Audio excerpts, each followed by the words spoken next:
Welcome back, percussionists. Today we're going to get you started on the timpani. They're also known as kettle drums. There are 4 in this set, but your school might have 2 or 3 or even 1.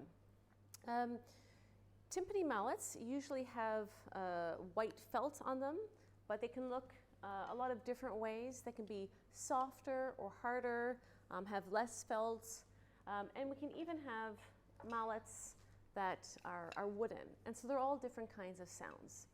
But for this video, I'm going to stick with some general felt mallets. When you're playing the timpani, and I really encourage you in all these videos to experiment, don't take my word for it, but there is what we call a sweet spot. So let's just try that. We'll try playing in different parts. So we'll start in the dead center. And that is not the sweet spot. In fact, it's very much a dead sound, but sometimes composers ask for it if they want that sound. Often not, though. You can try playing right on the rim. You get a little bit more of a boomier sound than in the center. That's still not the sweet spot. Generally, it's a few inches in, so let's just see what this will be. And there it is. There it is for this drum.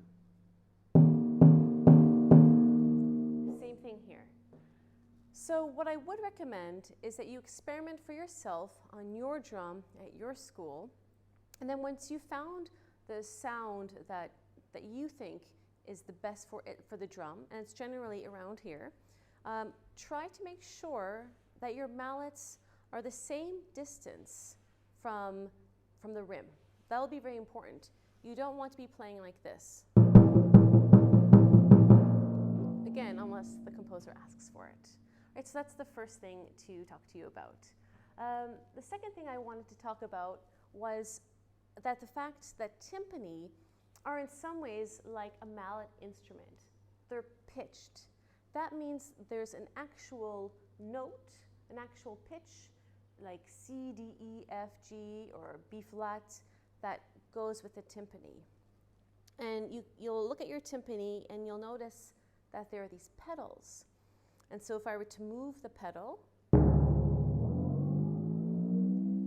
you can hear the sound going up and down. And before a piece, you will want to tune your timpani. And I know for a lot of percussionists starting out, that can seem a little scary, and it's not. There are a couple of different ways to do it.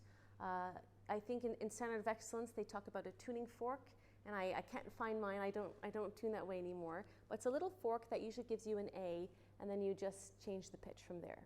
But an easier way, and especially if you're in a section, is to call out to your friend and say, hey, my piece needs a B flat and an E flat. So they would play it on the Glock or the vibraphone or the xylophone.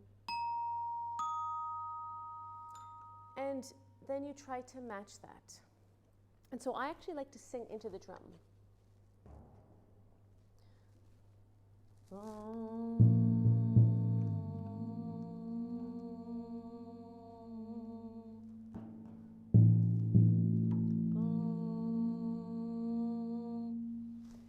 And when the drum is actually singing back to you, you know that you've got the right pitch. I think that's a really fun trick to have.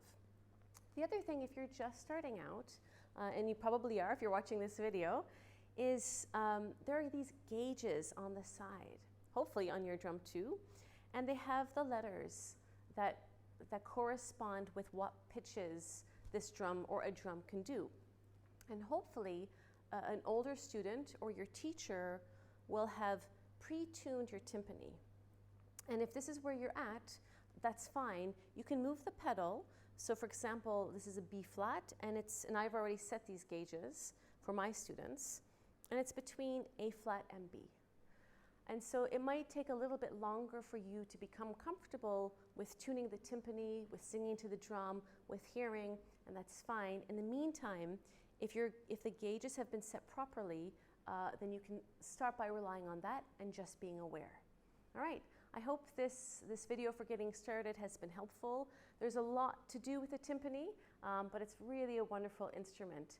So we'll see you in the next video.